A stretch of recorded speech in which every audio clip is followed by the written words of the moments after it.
بسم اللہ الرحمن الرحیم۔ السلام علیکم۔ مجھے پیسوں کی سخت ضرورت تھی، اور ہوتی بھی کیوں نہ۔ آج رات کے 11 بجے مجھے میرے شوہر نے گالم گلوچ کر کے گھر سے نکال دیا تھا، کیونکہ اب میں اس کی ضرورت نہیں رہی تھی۔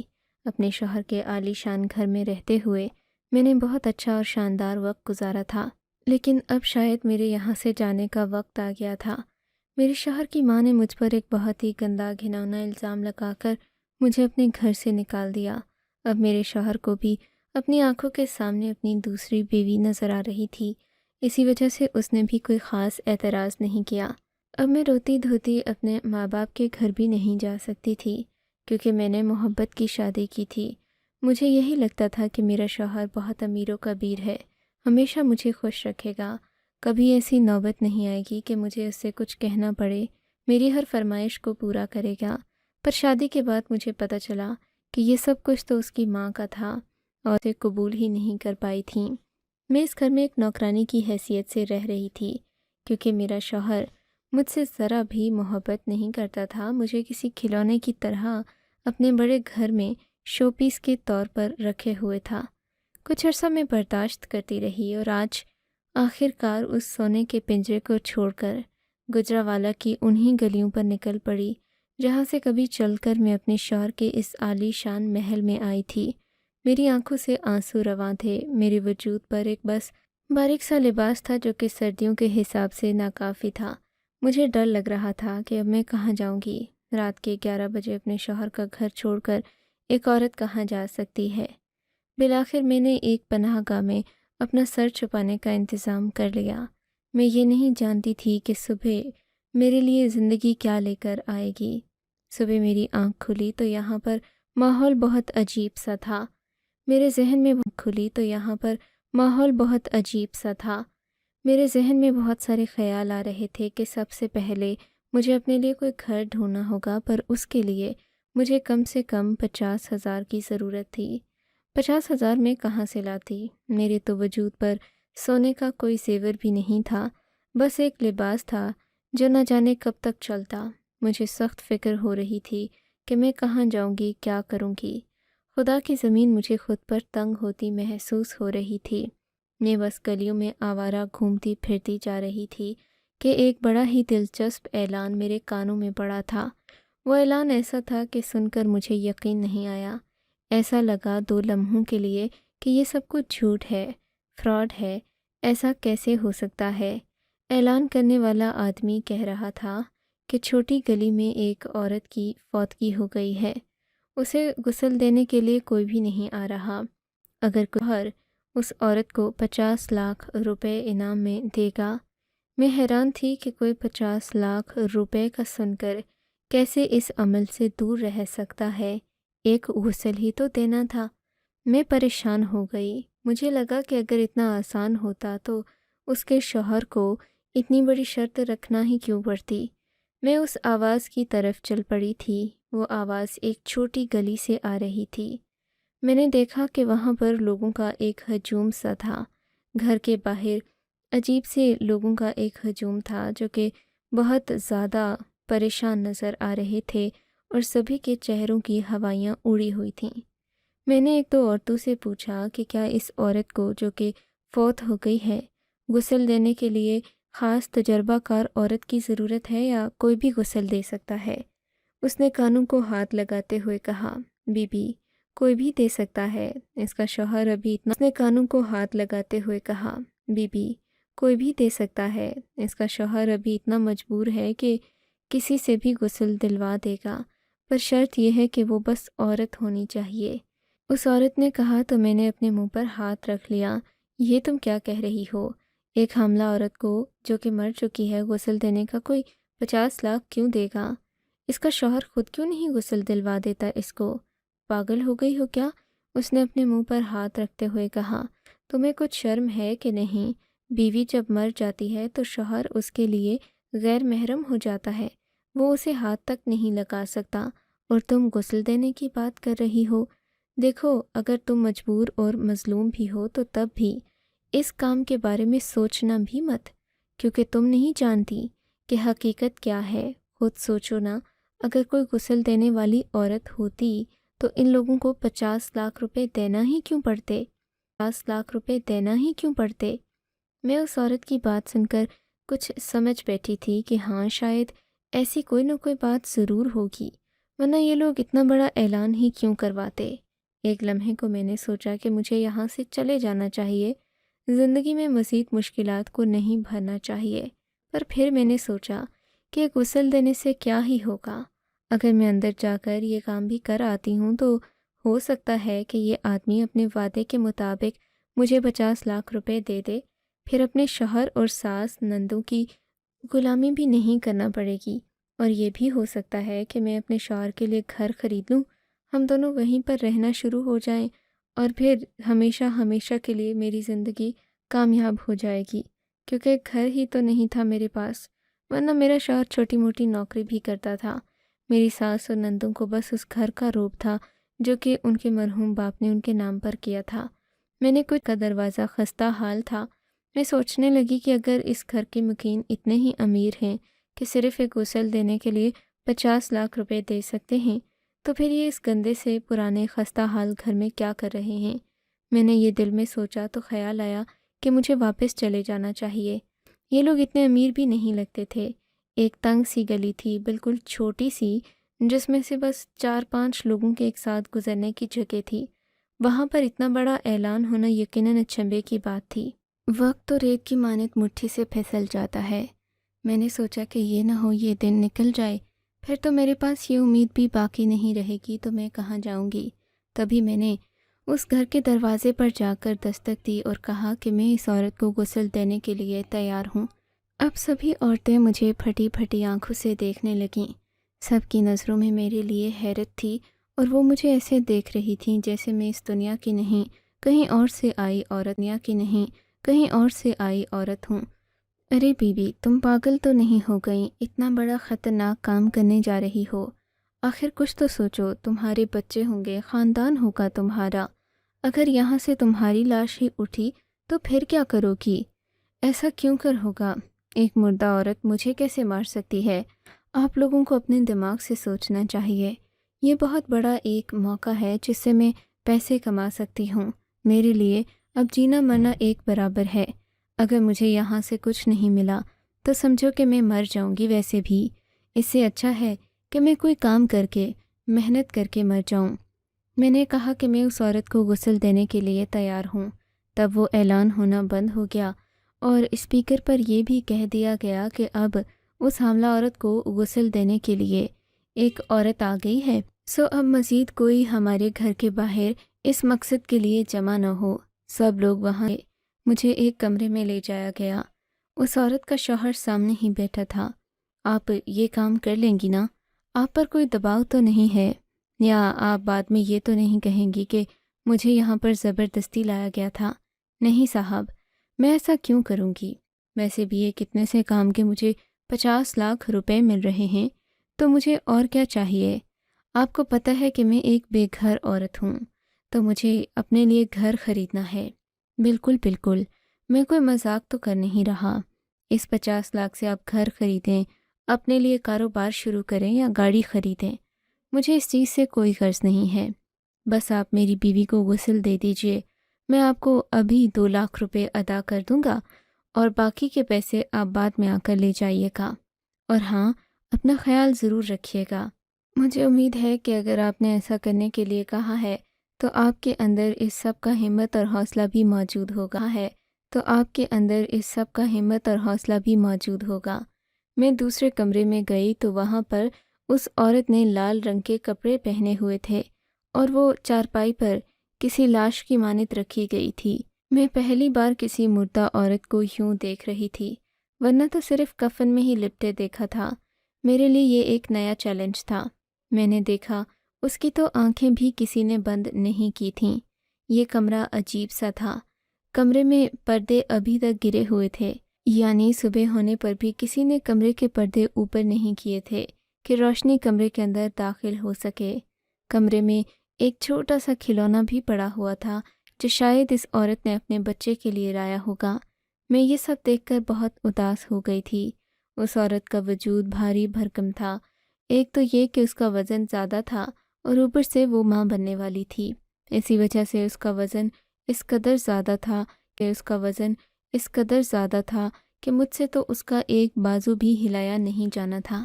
لیکن جب مجھے اس رقم کا خیال آیا جو مجھے اس سب کے بعد ملنا تھی، تو میں نے تیاری کر لی کہ ضرور اب میں اس عورت کا غسل کر کے ہی جاؤں گی۔ اس میں ایسا بھی تو کچھ نہیں جس سے لوگوں کو ڈر لگے۔ میں نے اسے وہاں سے اٹھانا شروع کیا، لیکن وہ مجھ سے ہل نہیں رہی تھی، تو میں نے اس کے شوہر سے جا کر یہ بات کہہ دی کہ یہ عورت تو مجھ سے اٹھ ہی نہیں رہی کیونکہ اس کا وزن بہت زیادہ ہے۔ کہنے لگا، آپ کو میں کس چیز کے اتنے زیادہ پیسے دوں گا؟ اگر مجھے ہی یہ سب کچھ کرنا ہوتا، سوچنا ہوتا، تو میں اتنی بڑی رقم کا اعلان کیوں کرتا؟ آپ اگر اسے اسی چارپائی پر نہلا سکیں تو بھی کوئی بات نہیں، نیچے بالٹیاں رکھ لیں گے، تھوڑا بہت پانی نیچے گر جائے تو بھی خیر ہے۔ اب میں نے اس عورت کو ہلانے کی بجائے اس کے نیچے سے بستر، کپڑے وغیرہ نکال دیے اور اسے غسل کے لیے تیار کر لیا۔ وہ لمحہ جب میں کہ اس نے مجھے اس کام کے بدلے اتنی زیادہ رقم کا وعدہ کیوں کیا تھا، میرے تو پسینے چھوٹ رہے تھے۔ مجھے ایسا لگ رہا تھا جیسے میں نے یہاں آ کر اپنی زندگی کی سب سے بڑی غلطی کر دی ہے۔ اگر میں ایسا نہیں کرتی تو شاید اب میں سکون سے رہ پاتی، لیکن جب میں نے یہ کام کر ہی لیا تھا تو مجھے لگ رہا تھا اب میں زندگی بھر پرسکون نہیں رہ پاؤں گی۔ میرے ماتھے سے پسینہ بہہ رہا تھا اور دل کی دھڑکن تیز ہو چکی تھی۔ میری آنکھوں کی پتلیاں پھیل چکی تھیں کیونکہ مجھے اپنے سامنے والے منظر پر یقین نہیں آ رہا تھا۔ ایسا کیسے ہو سکتا ہے؟ یا اللہ، یہ کام جلدی جلدی ہو جائے اور میں یہاں سے باہر نکلوں۔ میرے ہاتھ پاؤں کانپ رہے تھے۔ میں نے جیسے تیسے کفن اس پر لپیٹا اور پھر باہر آ گئی۔ میرا پورا وجود پسینے میں شرابور تھا۔ مجھے گھبرایا ہوا دیکھ کر اس عورت کا شوہر بولا، میں نے آپ سے پہلے ہی کہا تھا، دیکھیے اب آپ مجھے کسی قسم کا الزام نہیں دے سکتے، چاہے آپ کی زندگی میں کچھ بھی ہو، اس سب کی ذمہ دار آپ خود ہوں گی۔ آپ نے بھی تو پیسوں کے لیے ہی اپنا سودا کیا تھا۔ اس سب میں میرا کوئی قصور نہیں، نہ میں آپ کو زبردستی لایا۔ اس عورت کے شوہر کی بات سن کر میں آنکھوں میں آنسو لیے اس کے سامنے بے بسی سے ہاتھ پھیلائے کھڑی تھی۔ صاحب میرا 2 لاکھ تو دے دو، اب میں جاؤں یہاں سے، میں یہاں پر مزید نہیں رک سکتی۔ میں نے اتنا کہا اور اس آدمی نے مجھے نوٹوں کی ایک گڈی میرے ہاتھ پر رکھ کر دے دی۔ یہ 5-5 ہزار کے نوٹ تھے اور تقریباً بہت سارے نوٹ تھے جن سے میں اب بآسانی اپنا گزارا کر سکتی تھی۔ میں نے وہ پیسے لیے اور باہر آ گئی۔ باہر موجود عورتوں کا جمگٹھا مجھ سے سوال کرنے بیٹھا تھا۔ ان سب کے چہروں پر میرے لیے فکر اور حیرت تھی۔ کیا ہوا؟ تم زندہ تو ہو؟ تم ٹھیک تو ہو نا؟ کیا تمہارے ساتھ کچھ برا ہو گیا؟ سب عورتیں مجھ سے مختلف سوال کیے جا رہی تھیں، لیکن کیونکہ میں ابھی اس صورتحال میں نہیں تھی، میں فوراً وہاں سے نکلی۔ میرے دل میں ڈر بھی تھا کہ یہاں کی سبھی عورتوں اور مردوں کو معلوم ہوگا کہ میرے پاس 2 لاکھ روپے آ چکے ہیں، تو کیا پتہ کوئی میرا پیچھا ہی نہ کر رہا ہو۔ مختلف گلیاں بدلتی میں ایک رکشے پر سوار ہو کر یہاں سے بہت دور چلی گئی تھی۔ میں چاہتی تھی کہ میں اس جگہ سے دور جا کر کسی کرائے کے مکان کو دیکھوں تاکہ مجھے یہاں رہنے کے لیے جگہ مل جائے۔ تقریباً 2-3 کلومیٹر چلنے کے بعد مجھے ایک خالی مکان نظر آ گیا جس کے باہر مکان کرائے کے لیے خالی ہے کا بورڈ بھی لگا ہوا تھا۔ میں اس مکان میں رہنے کے لیے اپنی درخواست تو نہیں دے سکتی تھی۔ میں نے جا کر سیدھا مالک مکان سے بات کر لی اور کہا کہ میں ابھی ایڈوانس دینے کو تیار ہوں، آپ مجھے یہ گھر رہنے کے لیے دے دیں۔ آپ کہیں چھوٹی گلی سے تو نہیں آئی ہیں؟ آپ اتنا گھبرا کیوں رہی ہیں؟ اس نے بھی چھوٹی گلی کا نام لیا تو میں چونک گئی تھی۔ کیا چھوٹی گلی کی باتیں اتنی مشہور تھیں کہ یہاں دور دور تک پھیلی ہوئی تھیں؟ میں نے دل میں سوچا۔ پھر اس آدمی سے بات چیت کی تو اس نے کہا کہ وہ ایک اکیلی عورت کو اپنا گھر دینے کے لیے ڈر رہا ہے، کیونکہ آج سے پہلے بھی ایسے کئی واقعات ہو چکے ہیں کہ اکیلی عورتیں ایک گھر کے لیے ٹھیک نہیں ہوتیں۔ مجھے اس پر بے حد غصہ آیا۔ کیا آپ مجھ پر شک کر رہے ہیں؟ دیکھیے محترمہ، برا مت مانیے گا، لیکن میں آپ کو جانتا ہی نہیں ہوں، تو میں آپ پر شک یا اعتبار کیسے کر سکتا ہوں؟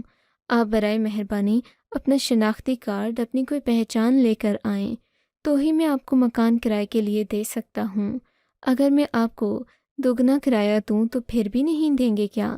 میری بات سن کر اس کے کان کھڑے ہو گئے۔